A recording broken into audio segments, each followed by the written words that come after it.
George De Giorgio, magħruf bħala iċ-Ċiniż li ġie kundannat bħala wieħed mill-eżekuturi fil-qtil ta' Daphne Caruana Galizia, għamel talba għal maħfra preżidenzjali bi bdil ma' informazzjoni li skontu tikxef dak kollu relatat ma' qtil ta' Jonathan Bach, ta' Tyson Butcher u reati oħra.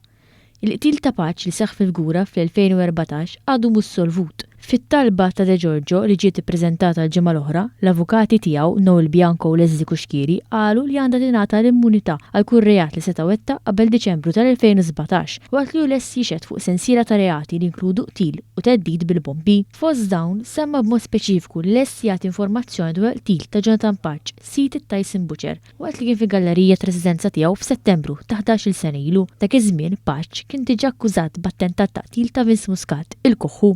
De Giorgio talab is-sentenza ta' 40 sena ħabs li ngħata l-semu fi qtil ta' Caruana Galizia titnaqqas sa' 15-il sena. F'Ġunju li għadda wkoll instab ħadd fi qtil tal-avukat Carmel Kirkhope fl-2015 u ġie kundannat għal għomur il-ħabs.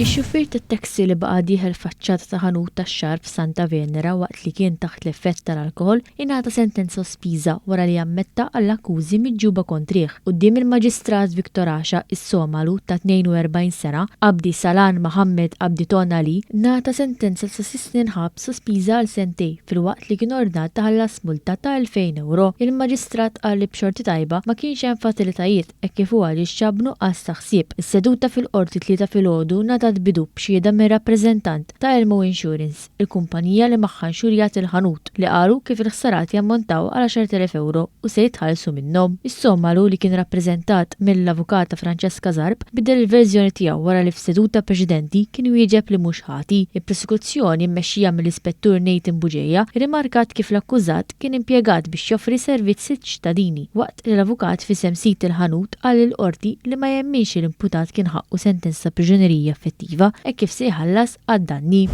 Mohammed Abdu Kadir ta' 22 sena wieġeb ħati li juża passaport fals waqt li jagħmel dikjarazzjonijiet folot l-Uffiċċju tal-Immigrazzjoni u ġie interċettat fl-ajruport bid-dokument fals meta kien se jitlaq lejn Franza. Waqt l-interrogazzjoni mill-Pulizija, ir-raġel ammetta li xtara dokument mi-Greċja għal 50 euro. Id-diviża ma kontestax il-validità tal-arrest hekk kif huwa ammetta l-akkużi. Il-prosekuzzjoni qalet li dawn huma reati serji u x-xiri ta' dokumenti folot u abbuż kbir. Wara li semmat is-sottomissjonijiet kollha l-qorti imponiet il-pjena ta' 6 xhur priġunerija effettivi.